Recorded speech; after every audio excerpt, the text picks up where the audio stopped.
I was reading a story this morning about Baker Mayfield, who just had a great Sunday. He really did. Baker Mayfield holds significant advantage over Deshaun Watson since leaving the Cleveland Browns. So Deshaun Watson now has another charge against him. You know, it's funny. I was thinking about this. In retrospect, and it's easy to say now, Baker was probably a good fit for Cleveland. He's a little undersized, got a chip on his shoulder. He's an underdog for the dog pound, and he has a combative nature for a city that's tough, Cleveland.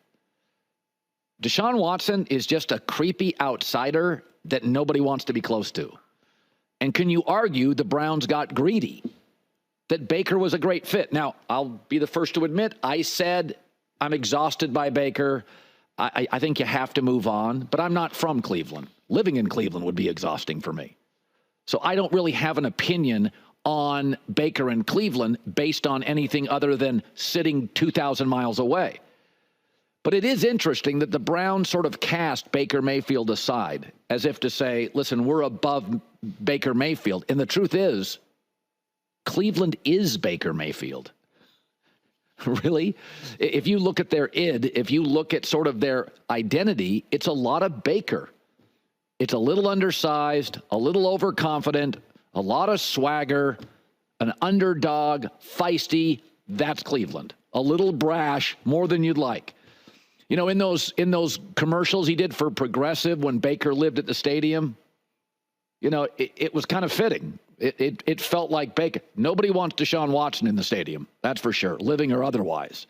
It's just not working. He looks washed. He's creepy.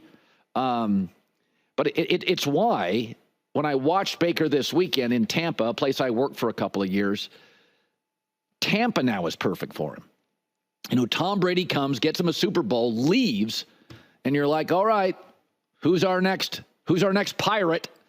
And it's Baker. The headband, he's definitely got that swashbuckler attitude. But it's really interesting. He found his warm weather Cleveland, kind of a second-tier franchise. The difference is when the Bucs are really good, they've won Super Bowls. But Cleveland wanted to believe in him, got greedy and bailed. I hope Tampa realizes, like Purdy in San Francisco, this is a really good fit. Baker Mayfield in Tampa Bay is a really good fit.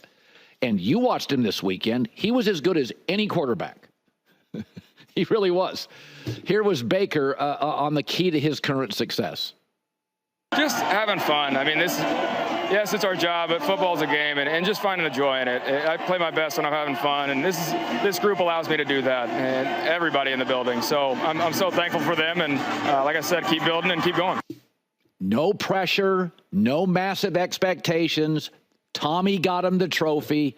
Can you make us a feisty Tampa Bay underdog?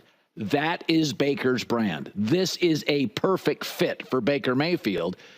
He probably was for Cleveland, but they got a little greedy. He not only became a playoff quarterback there, he won a playoff game over his rival, the Steelers.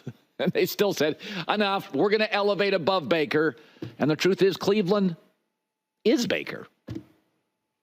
Easy for me to say now, but Cleveland is Baker. They're not Deshaun. Nobody's happy with that.